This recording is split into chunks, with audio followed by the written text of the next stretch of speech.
Wala nang maraming paligoy-ligoy pa, diretso sa punto na. Maiksi lang ang komentaryo, pero diretso sa punto. Maraming kuro-kuro, may tiwali, may totoo. Dito, sa Puntong Diretso tayo. Punto Diretso. At itong nangyari nito na meron ng lumantad, nagpapatunay na wala kang karapatan maglingkod. Kaya nga nananawagan ako, kinakailangan mag-file ng ethics complaint dyan kay Ontivirus na yan. Nang sa ganun, masipa na siya sa Senado. Bukas sa kahit sinong mamamayan na mag-file ng ethics complaint. Pero parang si Harry Roque ang maraming sinasabi. Umuwi muna siya, humarap muna siya dito sa Senado. Haharapin ko siya kahit saan. Pero ngayon, bitawan na niya yung buhay pugante niya. Oh, mga kabunyog, mga kababayan, punto diretso ulit tayo. Ito, barado ni Senadora Risa, si Harry Roque, tinawag na pugante. Ang reaksyon ni Senadora Risa ay matapos sa pagbablog ni Harry Roque. Sa blog ni Harry Roque, doon sa kanyang spokes hour, talagang kung ano-anong mga sinabi niya kay Senadora Risa. Kaugnay doon kaugnay doon kay alias Rene, yung testigo sa hearing ni Senadora Risa, yung dating miyembro ng KOJC, si Michael Maurilio alias Rene, na ngayon ay bumaliktad. Ngayon, sinakayan yon, ginamit yun ni Harry Roque para laitin si Senadora Risa. Kasi sabi ni Harry Roque, ayan, nakakasuka kayong mga dilawan. Lalo na itong si Risa, Hontivirus ang tawag ni Roque. Dapat daw kay Risa Hontiveros ay patalsikin na sa Senado. Dapat mag-file na ng ethics complaint para ito ay mapatalsik sa Senado dahil sa ginawa daw nitong pangduduktor ng mga pangduduktor sa mga investigasyon na ginawa nito sa pamamagitan ng pagbibigay ng 1 million doon sa sinasabing ang testigo na alias Rene. O ngayon, ginagamit ito ni Harry Roque, binabati ko si Senadora Risa. Dapat daw mahiya na itong si Senadora Risa at patalsikin na ng ethics committee. Kaya lang, simple lang ang sagot ni Senadora Risa Simple lang ang sagot ni Senadora Risa. Harry Roque, umuwi ka na muna dito sa Pilipinas, haharapin kita. Hindi kita aatrasan. Ganun yung eksaktong mga sinabi ni Senadora Risa. Oh, Harry Roque, bumalik ka sa Pilipinas, umuwi ka dito. Harapin mo ang kaso mo. Oh, haharapin kita. Kung gusto mong magharap tayo kahit saan, haharapin kita. Pero hanggat nandyan ka sa ibang bansa, nagtatago, ayan, hindi kita papatulan, sabi ni Senadora Risa. Wala kang karapatang magkukomentaryo ng kung ano-ano. Ayun, parado si Roque. Sabi niya, Roque na pugante. Umuna ka muna. Huwag ka munang maging pugante. Pumunta ka dito sa Pilipinas, harapin mo ang mga kaso mo. At ikaw, haharapin ko rin kung gusto mong magharap tayo. Yun.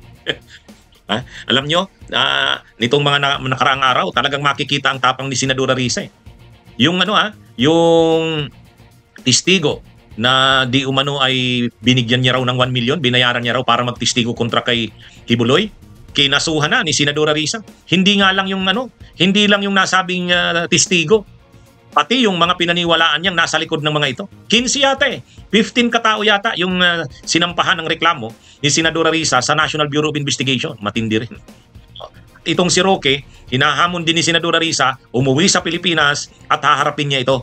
Pero ngayon daw na nagtatago si Roque, wag muna siyang magdadada. Dahil ang malinaw daw dito, isa siyang pugante. Ganun. So yun talaga yung ginamit na term ni Senadora Risa. Pugante. O paano yan, Harry Roque? Paano yan, Harry Roque? Parado ka, totoo naman kasi, ang dami mong dada, ang dami mong sinasabi. Ang malinaw, pugante ka nga. Noong ikaw yung spokesperson, nung panahon ni Duterte, anong sabi mo kay Leila de Lima, ay kung talagang wala siyang sala, harapin niya. Hindi naman inatrasan ni Leila de Lima.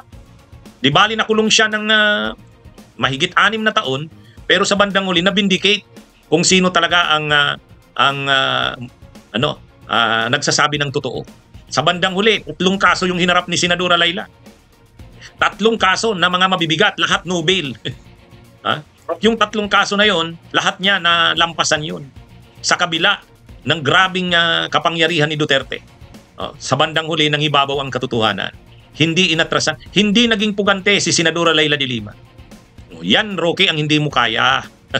Kasi alam mo na mabigat ang mga ebidensya laban sa iyo. Si Senadora Leila de Lima kasi alam niya, nagawa-gawa lang naman yung mga ebidensya laban sa kanya. Kaya niya itong sagutin, kaya niya itong durugin yung mga ebidensya, mga testigo laban sa kanya. At nung bandang uli, yung mga testigo laban kay dating Senadora Leila de Lima, naawa na rin sa kanya dahil totoo naman, yun ang talagang totoong tinakot. Yun ang talagang totoong tinakot lang ni Duterte. Nung mga tao ni Duterte, nila Aguirre at ng iba pa. Yun. Kaya sa bandang huli, si dating NBI Director Ragos, NBI ba o Bucor? Si Ragos, si Cornel Ragos, di ba, naawa siya nung bandang huli, humingi siya ng tawad kay Senadora Leila. Sabi niya, pasensya na madam, hindi ko na kaya ang pressure sa akin. Yun ang talagang gawa-gawang mga kaso. Pero itong kay Senadora Risa, gawa-gawa na naman ito. Magaling kasi ang kampo ni Duterte gumawa ng ganun. Kaya lang, si Senadora Risa lumalaban. Ngayon, itong si Roque, magaling ito. Itong mga tao ni Duterte, magaling tumakas. Tingnan nyo sila Eric Celes, nandun na sa US. Tingnan nyo si Loren Badoy, nandun na sa Japan. Si Sasasot yata, nasa China. Kaya, yung mga DDS, mga tao ni Duterte, yun. Pero nung panahon ni Duterte, laging ambok ang bibig nila noon, Huwag kayong magalit sa gobyerno. Kung talagang wala kayong sala, harapin nyo. Yun ang mga sabi nila noon. Hindi naging pugante si Leila de Lima. Si Trillanes nga, pinilit pa nilang yung kanyang amnesty, gusto nila baliwalain pa yun. Buti na lang, hindi pumayag ang Korte Suprema. Pero yung mga yan, si Trillanes, kahit nga si dating Vice President Leni Robredo, pati nga yung mga pare na sila paring Bert Alejo, sila Flavi, Father Flavi, lahat yan, mga kinasuhan ng inciting to sedition, pati sila Leni Robredo, dahil dun sa alias Bicoy. Kung ano-anong ginawa ng mga kaso nung panahon ni Duterte. Pero hindi sila naging pugante. Hindi tumakas si Leila, hindi tumakas si Leni, hindi tumakas sila Father paring Bert, hindi tumakas sila Trillanes. Sinarap nila. Ikaw Roque, nasaan ka ngayon? Ayan, nagtatago ka dyan sa the Netherlands. Kaya tama si Senadora Risa. Ang tawag sa'yo, pugante. Kaya hanggat pugante ka, hindi mo hinaharap ang kaso na nakasampa sa'yo, wala kang karapatan, wala kang magdadada ng kung ano-ano. Simple lang ang banat sa'yo ni Senadora Risa, pugante ka, umuwi ka muna dito, haharapin ka raw ni Senadora Risa. Yan mga kabunyog, mga kababayan, ng ating Punto Diretso. Bunyog, halikan na kasama ka. Bunyog, kapag buklod ay may pag-asa. Luzon, Visayas, Mindanao, isa ang pananaw.